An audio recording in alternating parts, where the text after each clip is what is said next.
I want to also play this clip. This was important. You know, Kamala Harris has an incredibly disturbing prosecutorial record. That's just the bottom line.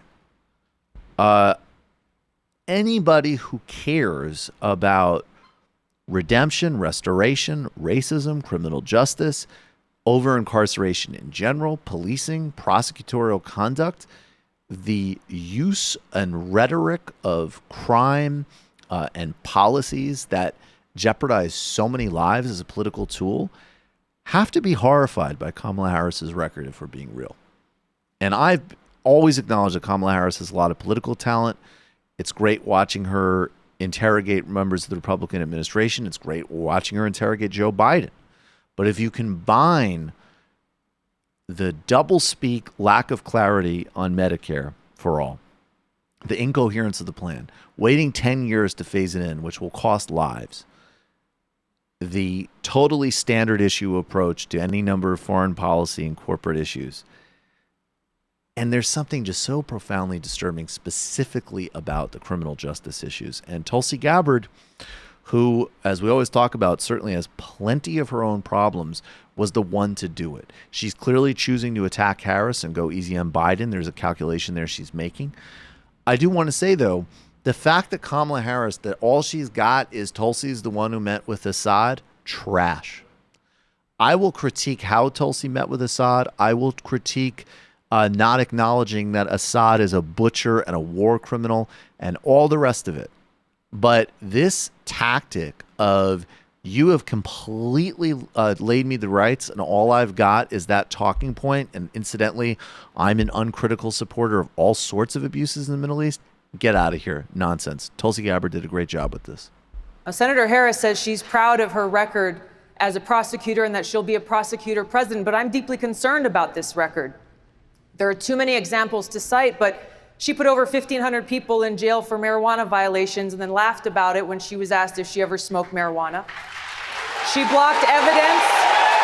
She blocked evidence that would have freed an innocent man from death row until the courts forced her to do so. She kept people in prison beyond their sentences to use them as cheap labor for the state of California.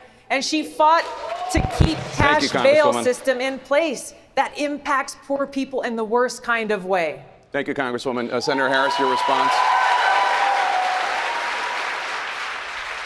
As the elected Attorney General of California, I did the work of significantly reforming the criminal justice system of a state of 40 million people, which became a national model for the work that needs to be done. And I am proud of that work.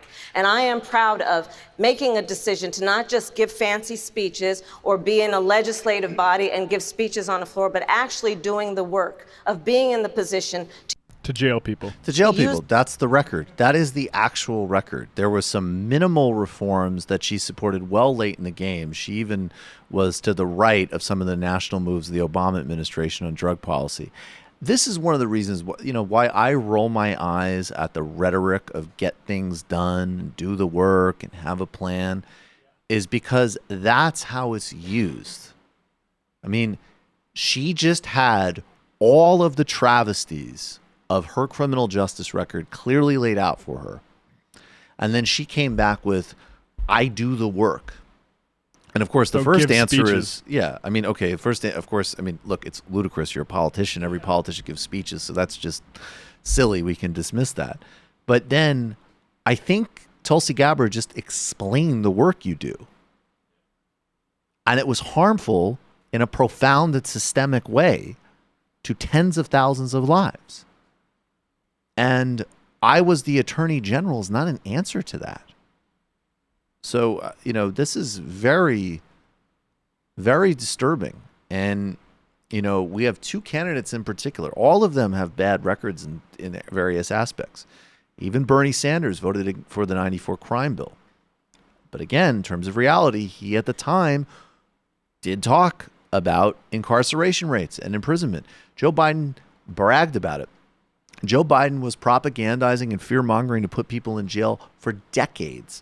And Kamala Harris did it as an AG.